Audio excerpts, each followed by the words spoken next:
When you're thinking about where to raise a child with a physical disability, you can't just think about the house itself. You also want to think about the neighborhood. People in our study said the ideal neighborhood would have one-story homes that are relatively close together, level land, sidewalks, lots of children for your kids to play with, close proximity to schools and stores and services so your child can get there on their own, and in general, just a neighborly feel.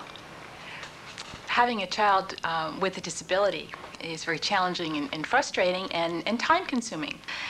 It can be very difficult to stand there and watch your child struggle to get dressed, even sometimes more difficult to walk away and let them do it on their own.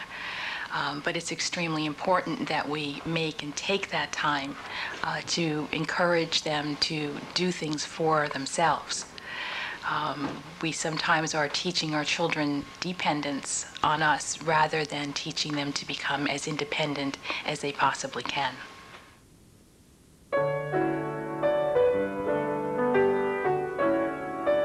The picture that they gave me when she was born was very bleak, very bleak. And this was 11 years ago. This was not too long ago that they told me there's not too much you can do with children with spina bifida, especially her level. 11-year-old Erin Hall has been defying her doctor's predictions since the day she was diagnosed with spina bifida. Go! Being in a wheelchair has certainly not slowed Erin down. I usually race in my wheelchair, and then they would race me just standing up. When Erin and her friends get tired of racing, there's always the game room, or the petting zoo, or the horses, or the swimming pool. I think everything that she has is pretty much for kids that come over and family that come over. One of the reasons is we have it here is because when we take her in other places, there's not too much for her to do.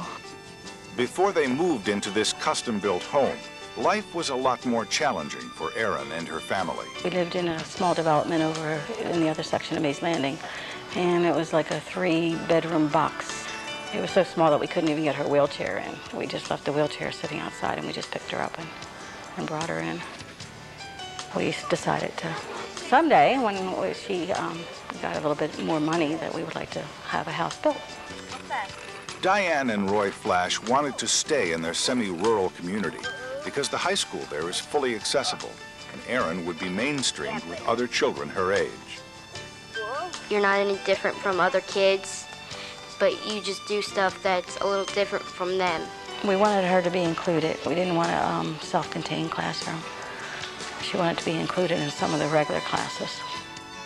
After finding the ideal property, the Flashes spent 3 years building their dream house.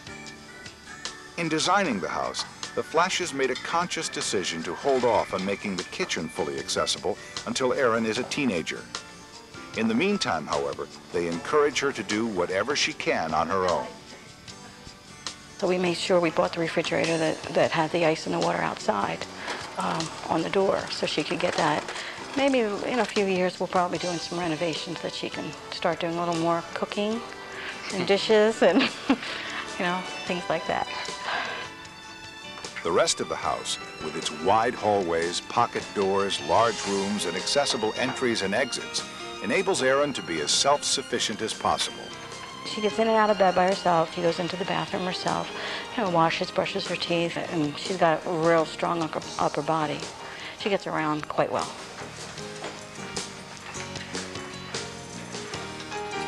She can go out by herself. I mean, somebody's always in the house while, you know, she's in the pool, but she goes out to the pool herself, gets out of the wheelchair, gets in the pool, and swims.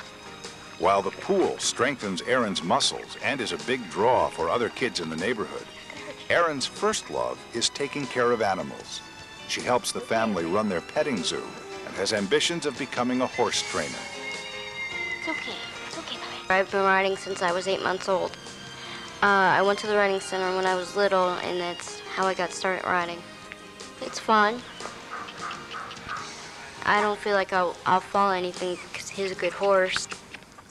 Erin's abilities impress just about everyone she meets. Diane and Roy Flash are convinced that the design of their home has had a huge impact on Erin's independence and self-esteem. If it wasn't for the fact that, you know, we had the house built, I don't think she would have come as far as quickly. Diane and Roy have planned this house so that when they retire, Erin will be able to live here on her own.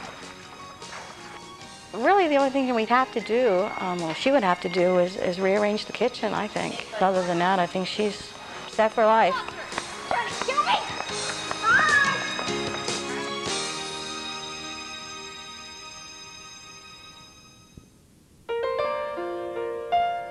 If I could only offer one piece of advice, I would really say think ahead. Try and make your homework not only for now, but for 5 years and for 10 years down the road. I think what I want people to take away from this study is that every family is different and every family has different resources, but there are things that people can do to make life easier for themselves and for their child. No matter what you do, you're always going to find that things are going to change. So you just kind of plan and know that it'll be a future that will be constantly evolving, and that's what makes life interesting.